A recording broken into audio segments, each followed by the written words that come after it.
ये आज आपका एडिटोरियल है जो कि किस में द हिंदू में पब्लिश हुआ है। लिखा किसने है? के चंद्रू ने। के चंद्रू कौन है? अगर इनके बारे में थोड़ा सा देखा जाए तो ये मद्रास हाई कोर्ट के जज रह चुके हैं। तो इनके बारे में इतना काफ़ी है, क्योंकि ये जिस संबंध में बात करने वाले हैं वो एक लेबर लॉ से रिगार्डिंग है जो रिसेंटली अभी पास करवाया है हमारी गवर्नमेंट ने। वो लेबर लॉ क्या है, कैसा है और क्यों है, इन तीनों ही प्रश्नों को अ, इन्होंने उठाया है, अपने लेवल पर उठाया है। इनका दर्शन अपना एक जज का दर्शन रहेगा।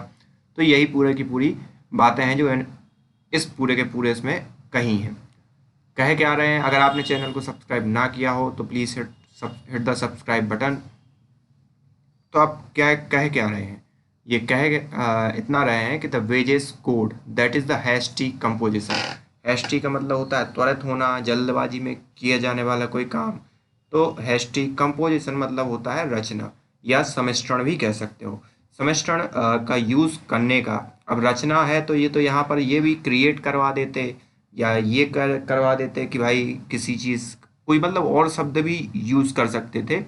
लेकिन त्वरित कंपोजिशन का इनका मतलब ये है, क्योंकि जो लेबर लॉ 2019 लाया गया है वो चार अलग अलग लॉ को कंपाइल करके या मिक्स करके बनाया गया है। तो ये जल्दबाजी का कंपोजिशन इन्होंने नाम लिया या मिश्रण की बात कही। In the brief monsoon season of parliament, जो अभी का जो सीजन था, ब्रीफ संक्षिप्त मानसून सीजन था, three new labour Code, the Industrial Relation Code, Social Security Code, and Occupational Safety, Health and Working Condition Code 2020 were bulldozed into the passing and new await the president's assent.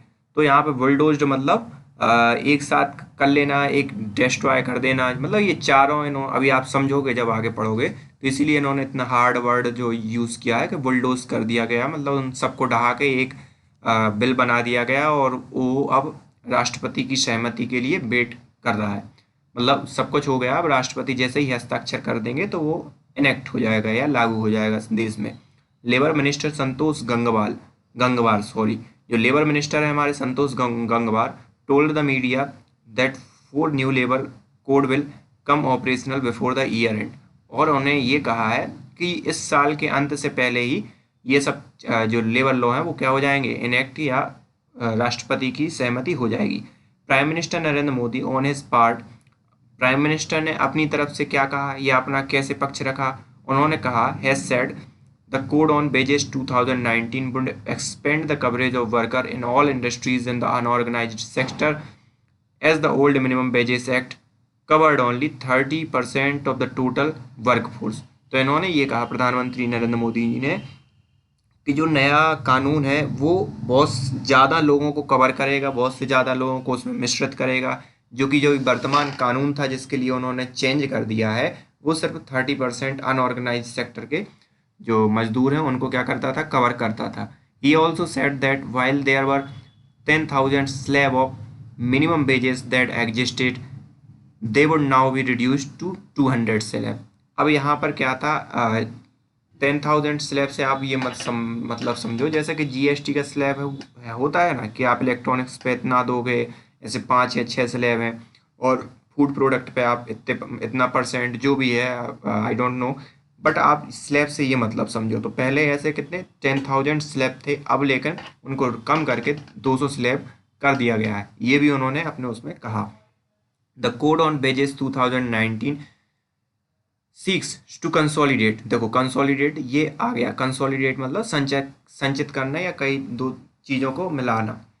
तो the code on wages 2019 seek consolidate and simplify 4 piece of legislation payment.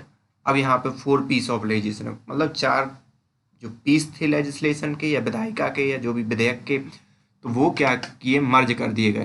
पहला कौन सा था? Payment of wages act 1936 पहला, minimum wages act 1948 दूसरा, payment of bonus act 1965 तीसरा, equal remuneration act 1976। ये 4 act थे, जिसमें से एक जो 1936 वाला है हमारी आज़ादी के पहले का था। तो इनको मर्ज कर दिया है इनटू अ सिंगल कोड, और इनको एक सिंगल कोड या सिंगल उसमें एंटिटी में तब्दील कर दिया गया है।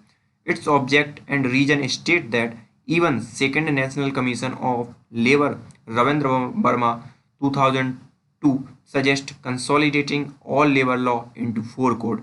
तो यहाँ पर एक कमीशन बनाया गया था 2002 में, उसने अपनी रिपोर्ट दी। उस रिपोर्ट में उन्होंने ये कहा था कि इन चारों का क्या करो, मतलब जो भी है लेकिन 4 कोड बनाओ, ना कि एक कोड बनाओ। मतलब 4 बिल हैं, 4 कोड इसके बनाओ या 4 प्रकार के लेजिस्लेशन लेके आओ। लेकिन इस समय इन्होंने क्या किया है, एक कोड में ही हर किसी को कंसोलिडेट या संचित कर दिया है।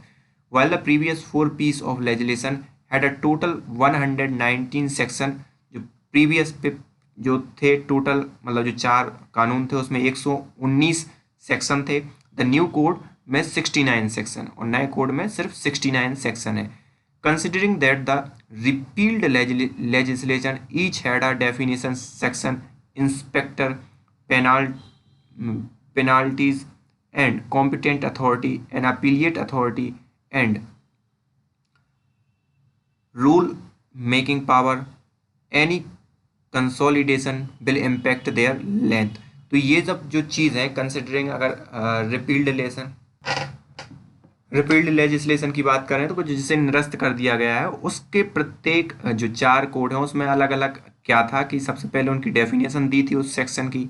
दूसरा जो इंस्पेक्टर था, कौन इंस्पेक्ट कर सकता है उसको, उसमें पेनाल्टी क्या होंगी, कॉम्पिटेंट अथॉरिटी मतलब सक्षम अथॉरिटी कौन सी होगी जिसके पास उसकी जो वो आती हैं क्या शिकायतें वो जाएंगी, एंड अपीलिएट अथॉरिटी कौन सी होगी, और रूल मेकिंग पावर कौन होगा।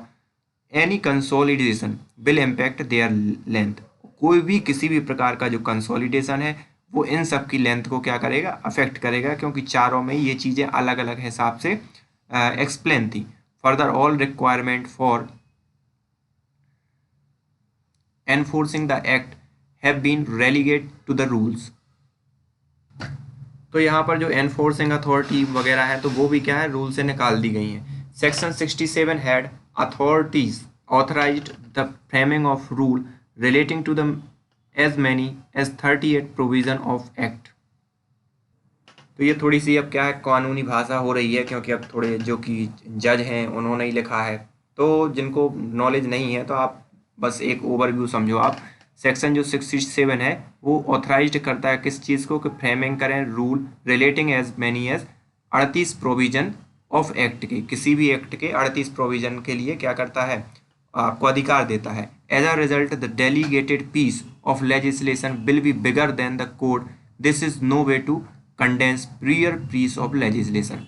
तो यहाँ पे चूंकि 38 प्रोविजनों को ही उसने, मतलब जो सेक्शन 37 है हमारे संविधान का, वो अधिकार देता है कि आप जो 38 प्रोविजनों वाला जो एक्ट है या किसी भी एक्ट में आप 38 प्रोविजन ही क्या कर सकते हो, प्लस माइनस कर सकते हो एक बार में, या जो भी हो उसका ज़्यादा मुझे व्याख्या मालूम नहीं है।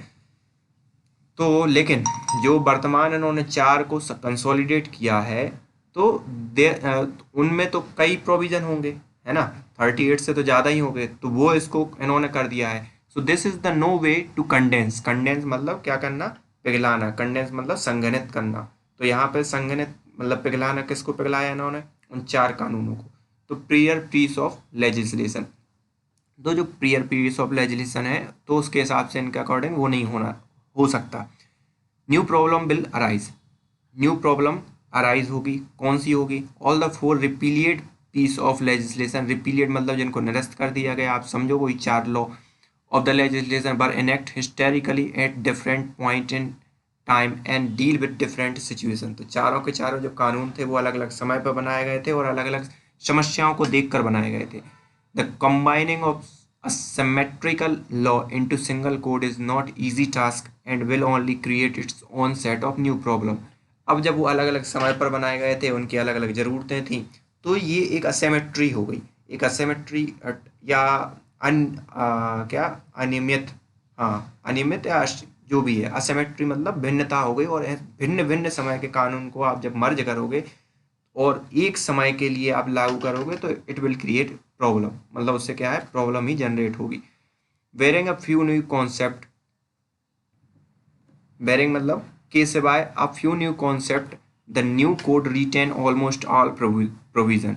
तो कुछ नए उनके छोड़कर वो जो नया जो कोड है, हर एक मतलब जो मोस्टली प्रोविजन क्या है उसमें रिमेन है। The these are the feature such as the procedure for fixing minimum wages. तो यहाँ पर कुछ जो फीचर हैं वो ये बता रहे हैं कि कौन कौन से लगभग सेम है। Procedure for fixing minimum wages limit for fines and deduction in wages, जो मिनिमम जो वेजेस हैं उतनी कितनी मिलनी चाहिए उसका रूल होगा। जो फाइन है और उसमें डिडक्शन कितना होगा वेजेस में, वो वाला रूल हुआ।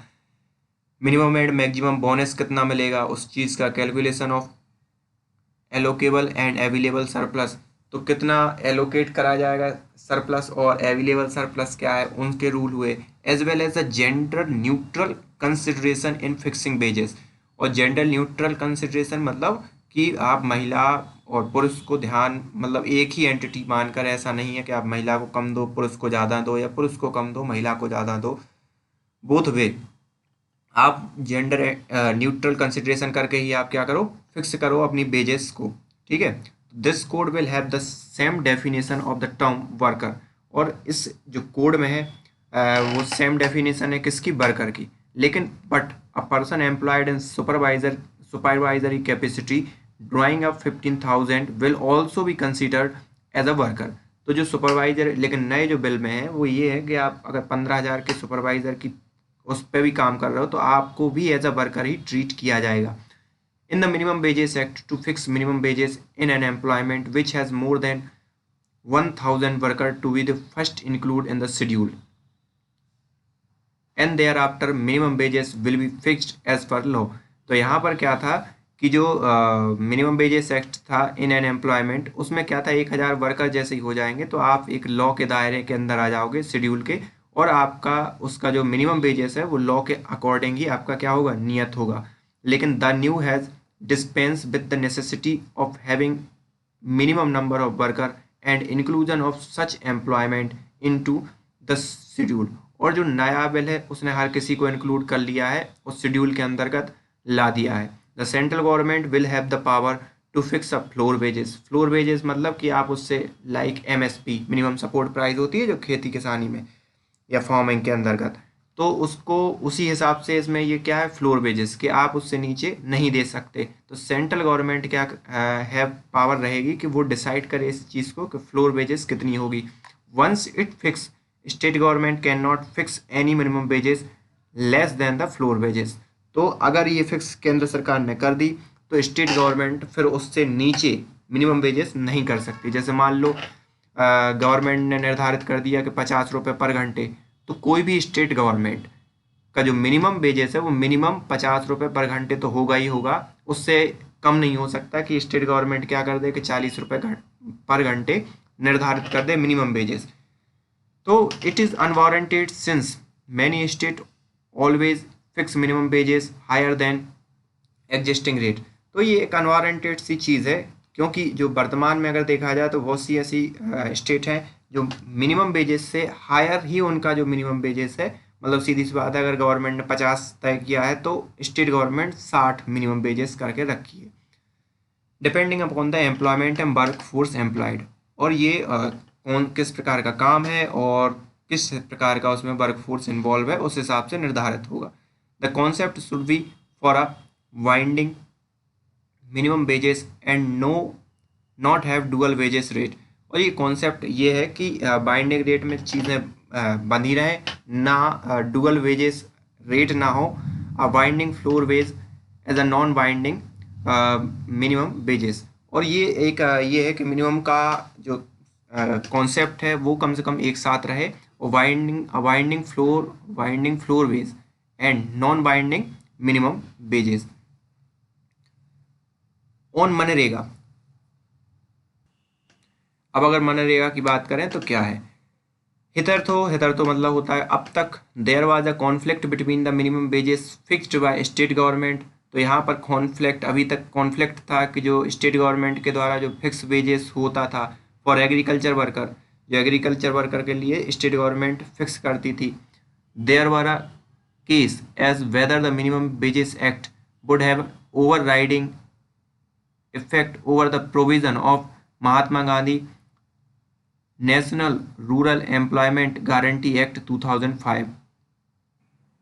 तो यहाँ पे बहुत से ऐसे केस थे जो ये था कि क्या ये अफेक्ट करेगा जो मिनिमम वेजेस एक्ट है मनरेगा पर, कि जो मतलब ओवरराइडिंग इफेक्ट डालेगा Mahatma Gandhi national rural guarantee act 2005 पर। क्यों? क्योंकि मिनिमम वेजेस एक्ट तो पहले बन गया था। Several high court have placed the minimum wages act to override मनरेगा, और सेवरल हाई कोर्ट ने प्लेस्ड कर दिया कि हाँ भाई वो ओवरराइड करेगा किसको? मनरेगा को। दैट हैज बीन सेट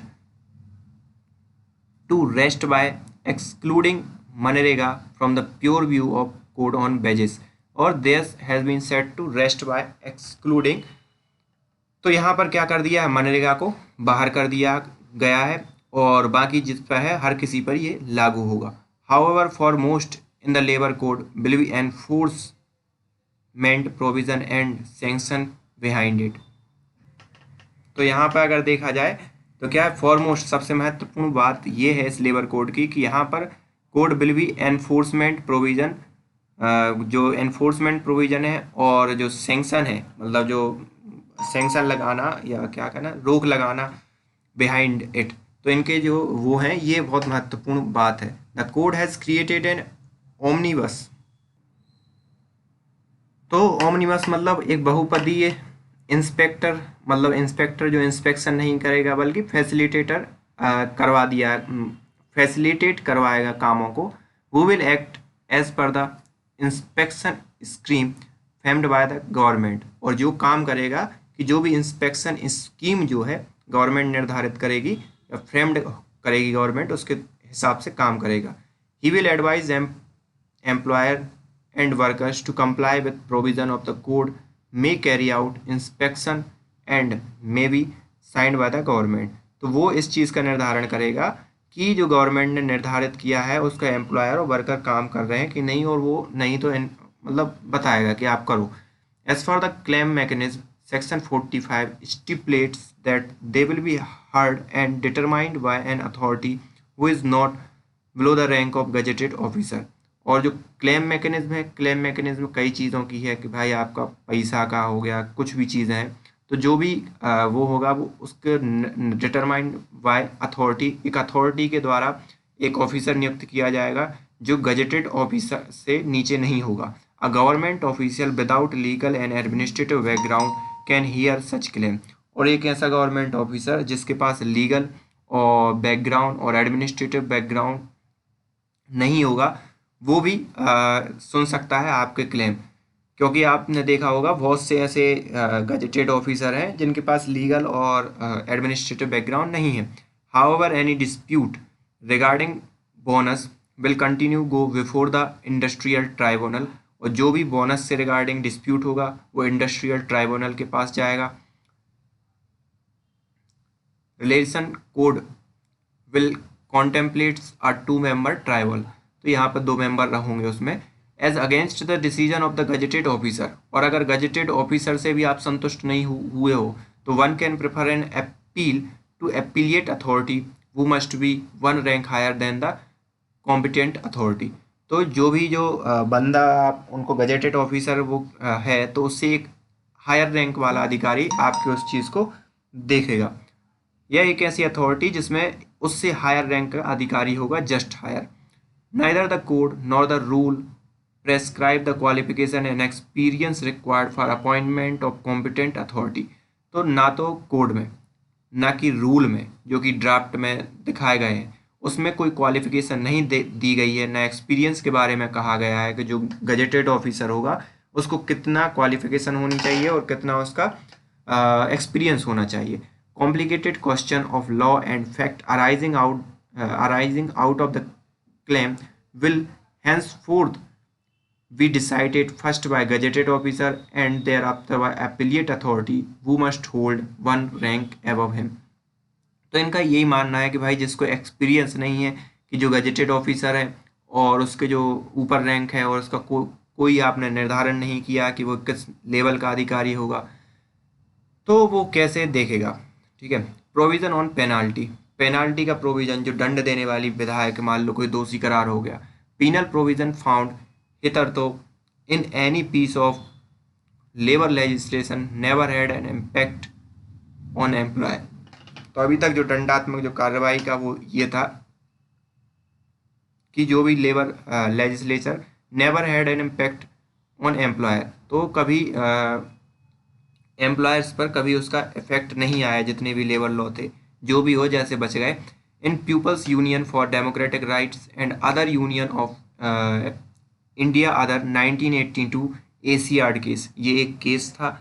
केसों को इस हिसाब से बोलने और लिखने का एक वो है कि जैसे आपने कोई किसी ने केस दायर किया, हाई कोर्ट में दायर किया, तो उसको कैसे बोला जाएगा कि जो भी है। जैसे आप एक एग्जांपल देखो, राम प्रसाद वर्सेस राम लखन का केस 1982, अगर कुछ नया है उस केस में तो इस हिसाब से एग्जांपल लिए जाते हैं, तो इसी हिसाब से इन्होंने यहाँ पर एग्जांपल लिया। तो supreme court of India observe if violation of labour law are going to be punished only by meagre fine, तो बहुत ही छोटे से फाइन के द्वारा उनको दंडित किया जाता है। कब? मतलब जो भी वायलेटर हैं या वायलेशंस ऑफ लेबर लॉ, तो fine. It would be impossible to ensure observance of labour law and the labour law would be reduce to nullify. तो सुप्रीम कोर्ट ने उसमें कहा था इस केस के अंतर्गत कि अगर जो लेबर्स हैं, जो एम्प्लॉयर्स हैं, उन पर जो पेनाल्टी है वो छोटे अमाउंट में अगर लगाई जाएगी, तो ऑब्जर्व करना लेबर लॉ को कि लेबर लॉ का कौन कंप्लायंस मतलब पालन कर रहा है कि नहीं कर रहा है, और अगर मान लो दोषी करार भी दे दिया गया तो बहुत छोटा सा फाइन लगा दिया गया, तो ये कहीं ना कहीं लेबर लॉ को क्या है, नलीफाई या ख़त्म करने जैसा ही है।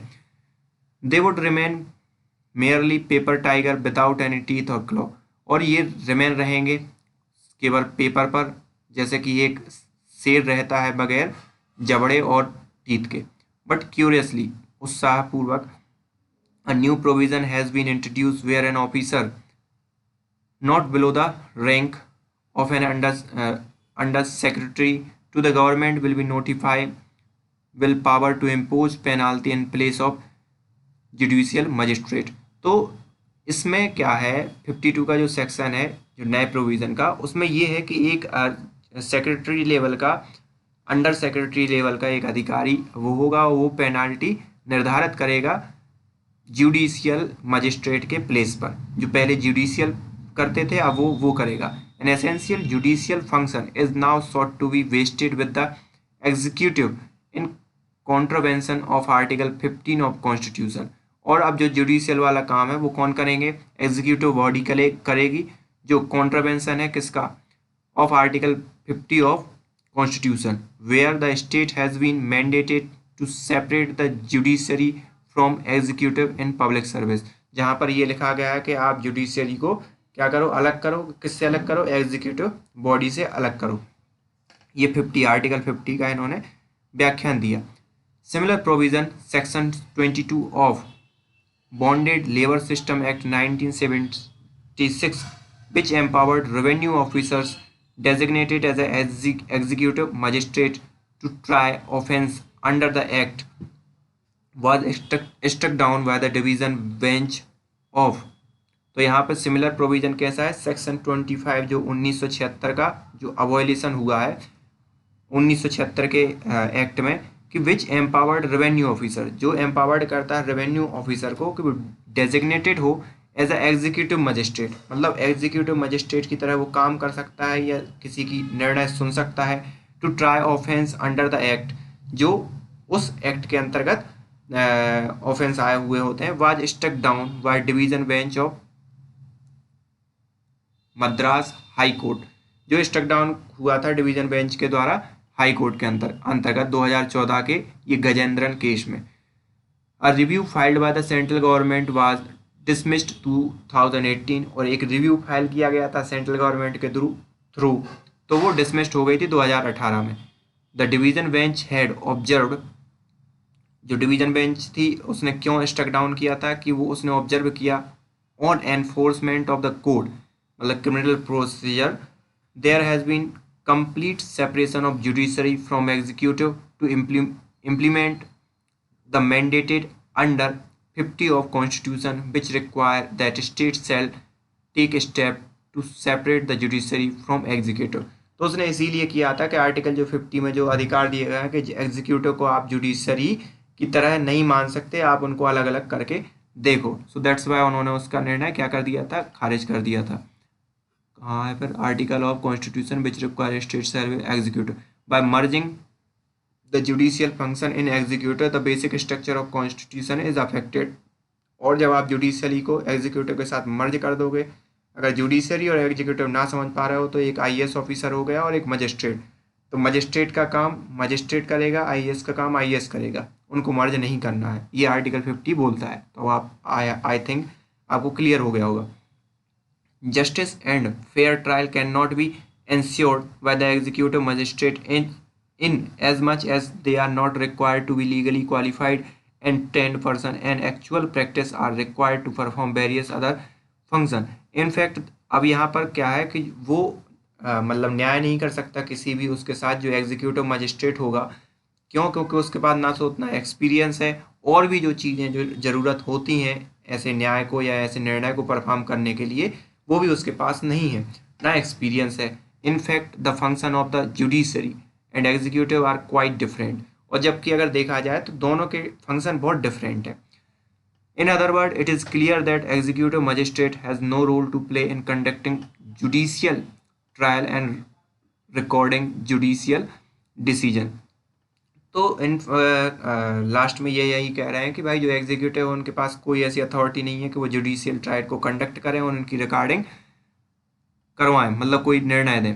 Apart from providing for compounding of offence, the code also exempt employer from penal provision if they were able to prove that they had used due diligence in enforcing the execution of code and it was the other person who had committed the offense without his knowledge, consent or connivance। तो इस code ने क्या है, code also एक्सटेम्प्ट, एक्सटेम्प्ट मतलब छूट दे दी है किसको, employer को। किससे? फ्रॉम पीनल प्रोविजन, एक दंडात्मक प्रोविजन से। If they were able to prove, अगर वो इस बात को प्रूव करने में मतलब क्या होते हैं, एबल मतलब सक्षम हो जाते हैं, दैट दे हैड यूज, तो ड्यू डिलिजेंस मतलब उन्होंने बहुत परिश्रम किया इस चीज़ को एनफोर्स करने के लिए। लेकिन क्या है, it was the other person, कोई एक दूसरा पर्सन है, किसी को भी जिम्मेदार ठहरा देंगे, who had committed the offence, जिसने ये काम किया है विदाउट हिज नॉलेज, जो मतलब जो एम्प्लॉयर है उसके नॉलेज में नहीं थी ये चीज़, कंसेंट और कनिवेंस। तो यहाँ पर कंसेंट मतलब सहमति हो गई और कनिवेंस मतलब मिली भगत हो गई। जैसे कि आप पर अगर लेबर लॉ या आपके पास आप दोषी करार दिए जाते हो तो आप ये प्रूव करवा दो कि भाई जो वहाँ पर ग्राउंड में जो ऑफिसर था, मुझे पता ही नहीं था, मैं तो पूरा मैंने चीज़ें व्यवस्थित की थी, वो तो ग्राउंड के जो ऑफिसर हैं उसने ये सब चीज़ करवा दी और उस मतलब मेरी नॉलेज में ये सब चीज़ नहीं थी, अगर मेरी नॉलेज में होता तो मैं इस चीज़ को कंडक्ट नहीं होने देता। तो ये चीज़ें हैं। कन्वीनियंस मतलब कंसेंट मतलब सहमति और कन्वीनियंस मतलब मिली भगत विदाउट किसी। तो अगर ये सिद्ध करवा दिया तो वो क्या है, बाहर चल मतलब उस एम्प्लॉयर को लेबर लॉ का जो दंडात्मक वो है कानून, उससे अफेक्ट नहीं होना पड़ेगा।